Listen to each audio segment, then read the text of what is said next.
welcome to the Recovery Daily Podcast. I'm your host, Rachel Abbasi. I'm a grateful recovering alcoholic and stroke survivor. And I just hit record. And when I hit record, the computer says back to me that its recording has started. And I had the sound up to the maximum and it just freaking screamed at me. And I was like, what the? So I had to stop and start again. So here we are.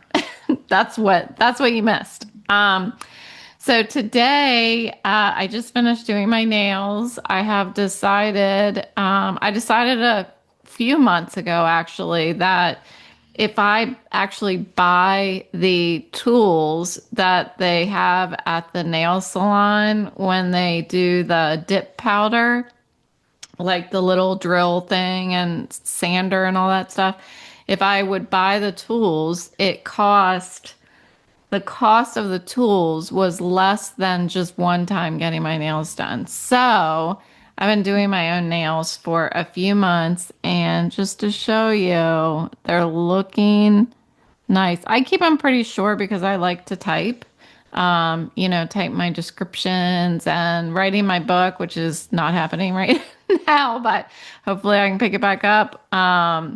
But I don't feel like I'm in as much of a rush to write the book as I was because I was thinking, I need to hurry up and write this book before I die. Okay. I know that sounds crazy, but that's where my mind has been since I had the stroke. So I haven't been really diving into that too much, but I do want to get back to it. I've been allowing myself to take a break from that.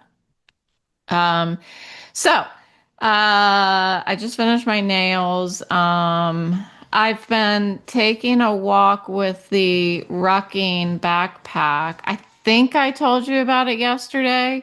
So it's been working really well for me. It's a way for me to continue to walk the short distance, which I mean, it's a mile.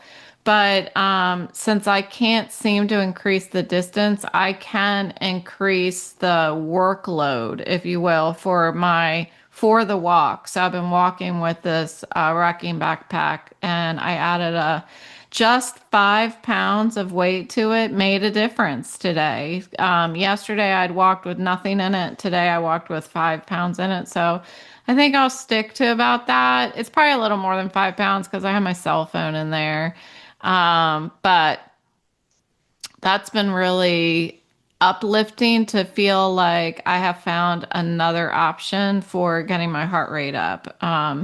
I seek ways to get my heart rate up, and it is difficult when you are limited in how much you can move your body due to my disability. So that's where we're at today. There's a storm coming in, and as it comes in, I wanted to talk about um, open mind. What does having an open mind mean?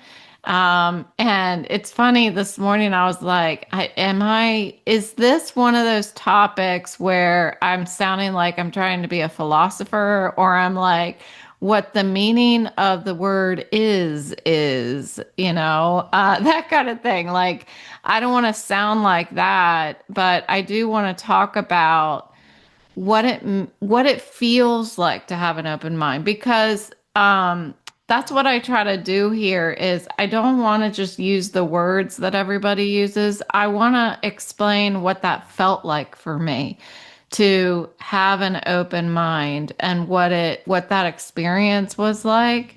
So what I was thinking of was that if I'm closed minded, I am living in my own truth that I have generated for myself.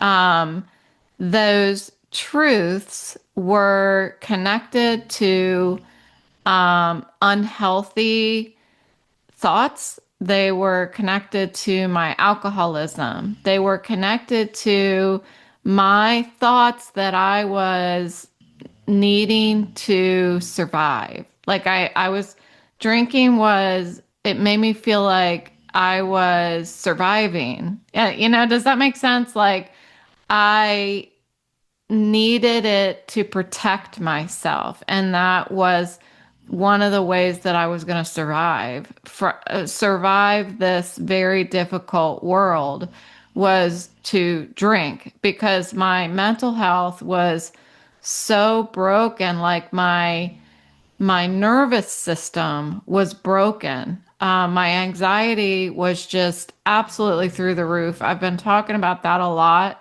lately over the past week. Um, so I was in survival mode, and that included drinking to the point where I was 24/7, had to make sure that I had alcohol in my body because if I started sobering up, it felt like I was dying. But it felt like I was dying in a different way than I actually was. It felt like I was going to have a heart attack, like I was emotionally dying, when in actuality, I was physically dying, a slow alcoholic death. Um, so, so being open-minded meant that I had to take that shield down. I had to stop drinking. And that is what I have. I just came up with this like 3 minutes ago when I was reading through my notes before I hit record. You know how yesterday I kept, or the day before, whenever, I was talking about how it feels like you're just walking into a room naked.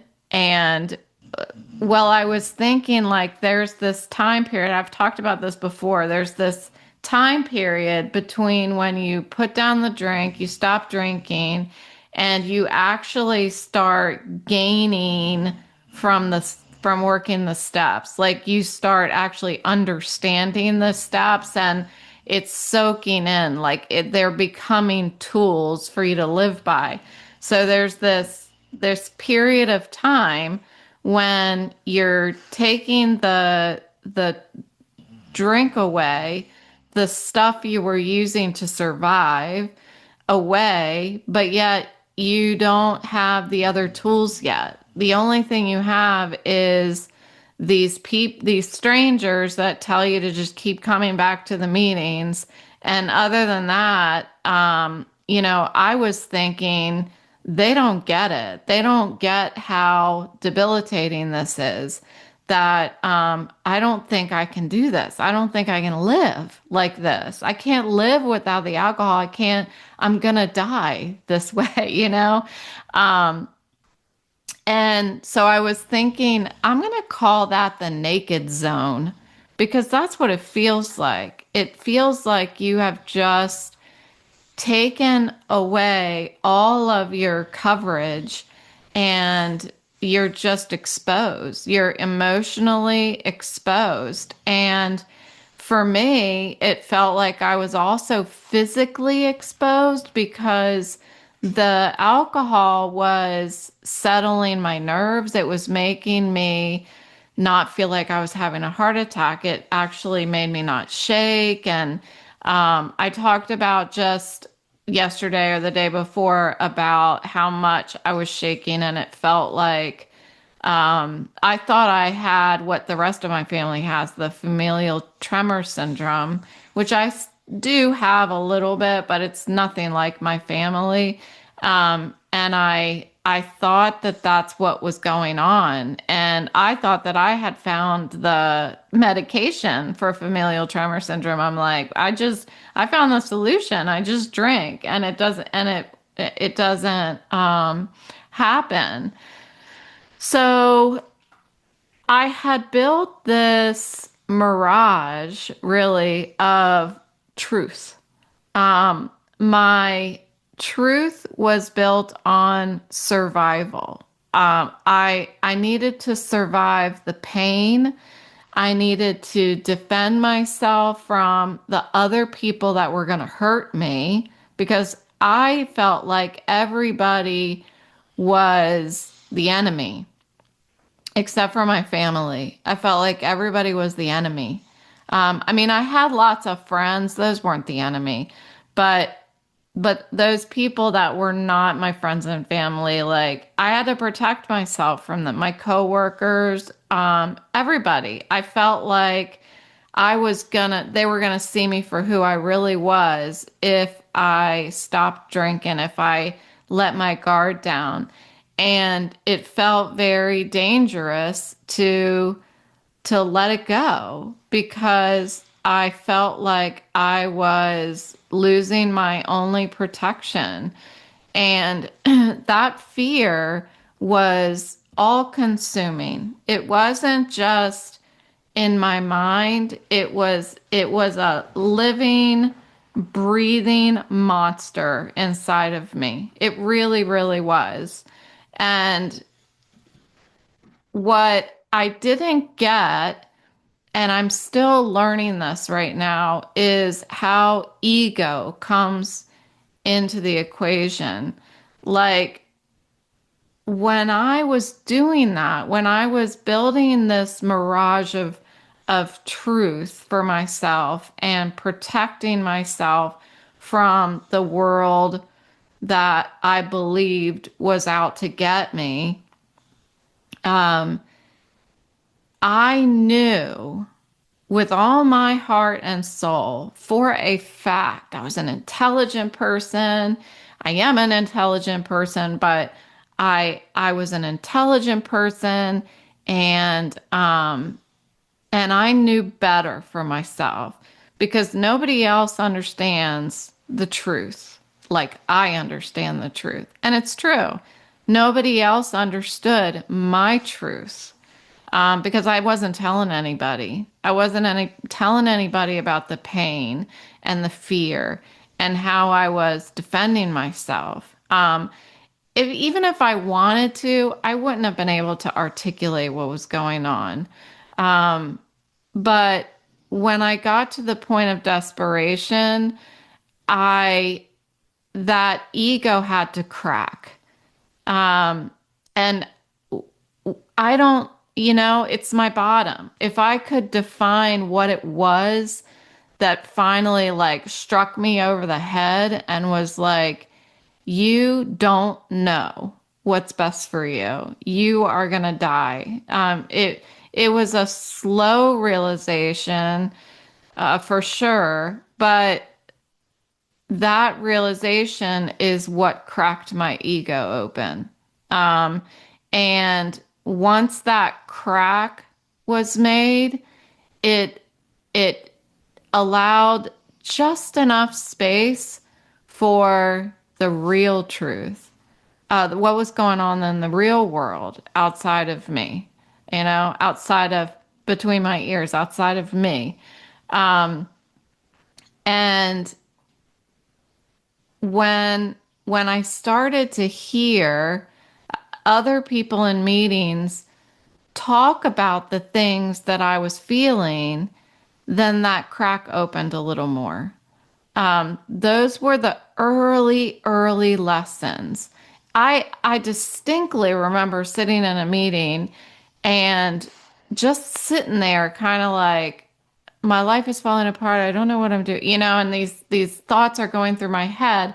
And then all of a sudden I hear somebody say exactly what I was thinking. Exactly. And I was like, and it got my attention. And I paused. Like my pride paused.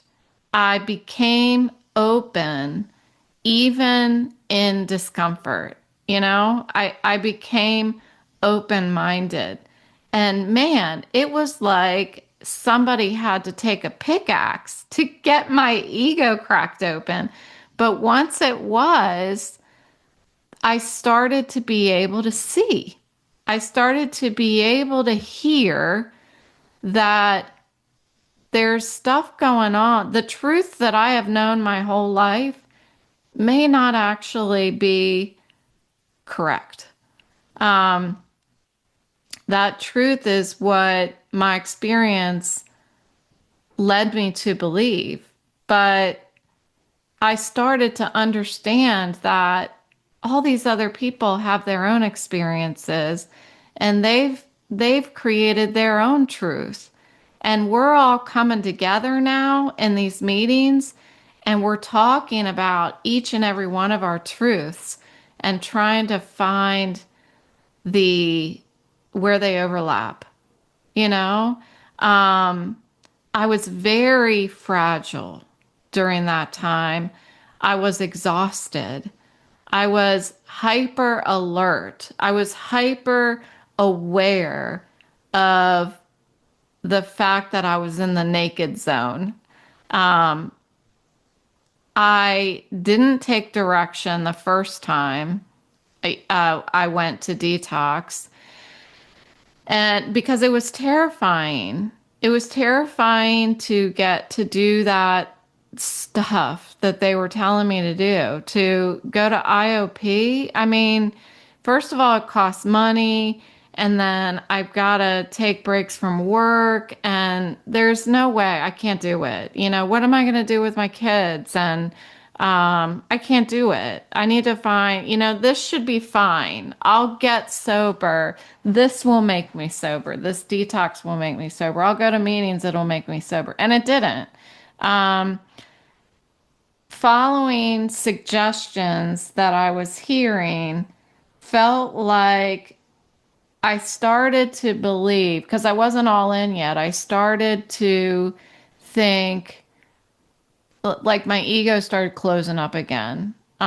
It felt like, I don't know. They don't know. Maybe that's what they needed to do, but that's not what I need to do. Um, and so that's where I was in that naked zone. It's like it's that vulnerable space between no longer drinking and not having the tools of the program yet. Um, I was emotionally exposed. I was drinking. I was crying every time I opened my mouth at a meeting, every single time. And that was really embarrassing that I was so emotional in front of all these people. None of these other people were crying until somebody did. Until I could see that I wasn't the only one that was broken. I wasn't the only one who couldn't keep my shit together when I had something to say. I was completely disoriented when it came to spirituality, religion, um, self-awareness. It felt like I was standing on the edge of a battlefield and everybody's beside me and we're getting ready to run in and I'm the only one who didn't have any yeah, I was unarmed, you know. That's what that space felt like. That, okay, we're all standing here, none of us are drinking, but you guys are doing something that I don't get. I don't know what to do. I don't have the tools yet. And they kept telling me, just keep coming back.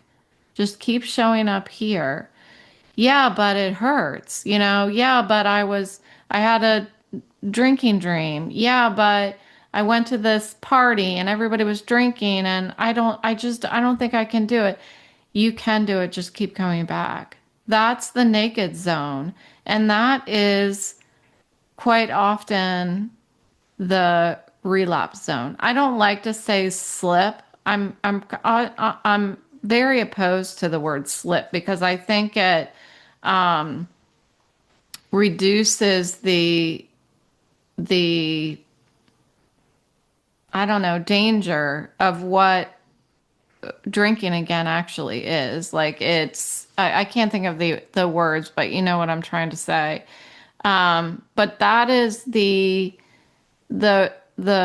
naked zone is where we're still fearful and we're still pretty silent and we're still pretty isolated. And the if I don't do the next right thing. That's why the next right thing kept me, what really saved me, honestly. If I don't do the next right thing, then my isolation, my that voice I was talking about, the self-talk will block the next right thing. And I'm going to relapse. So without the support of the program, without just continuing to walk into the rooms and hearing what other people are saying, I could not have stayed sober. The structure of the program, the the suggestions that people were giving me, I had to listen to them. I had to do all of them. It was not picking and choosing. As soon as I said no, that I wasn't going to do something, that was my alcoholism talking. It was trying to get me, it was trying to get me to start drinking again. I've also talked about that. I don't like to talk about alcoholism like it is a monster, but it is. I mean, it feels like it's alive inside of you and it's consuming you. Like it was swallowing me whole. That's what it felt like. And so I just kept going to those meetings and I still do every single day now. I never imagined I would go to 2 meetings every morning, but that's what I do now. And I'm grateful that I have the time to do that because I feel like I'm healing twice as fast by getting to go to these meetings and listening because that's what helped me to heal was listening to what everybody else has to say. And it reminded me every time I heard somebody say something that I was thinking, it reminded me that I wasn't alone. And it helped me to start to rewire what survival actually meant. Survival was not the alcohol. Survival was the opposite. Survival was the truth was the opposite. I had to let go of my truth in order to see the real truth. And that took a lot of pickaxe to get to that point where I had an open mind that my ego cracked open just enough. And that's what for me is an open mind. And that's when I started to absorb. I started to have access to that sponge that we have inside our heads because it's still there. And when I put down the drink and I stopped fighting and started listening, I stopped arguing with myself and started listening. I was able to begin my journey. And today, I still have to hear people talk about what's going on in my head. I still have to hear other people say the things that I think in order to remain open. It protects my growth to show up in the meetings and hear somebody else say my thoughts. It helps me. It reassures me that I'm not alone. It reassures me that this whole fellowship that I'm in is its own breathing organism, its own breathing unit, and it just carries all of us. And I really needed to get to the point where I was willing to say, I don't know. I don't know what to do. I mean, complete the sentence all different ways. I don't know what to do. I don't know what's best for me. I don't know. I don't know. I don't know. That was the first step for healing, is actually letting somebody tell me, well, I do know that there's a solution and it starts like this. And I'm here today to being able to talk about it because for some reason it's stuck with me. So I'm really grateful for that. So thanks for listening today, and I will talk to you tomorrow. Happy weekend.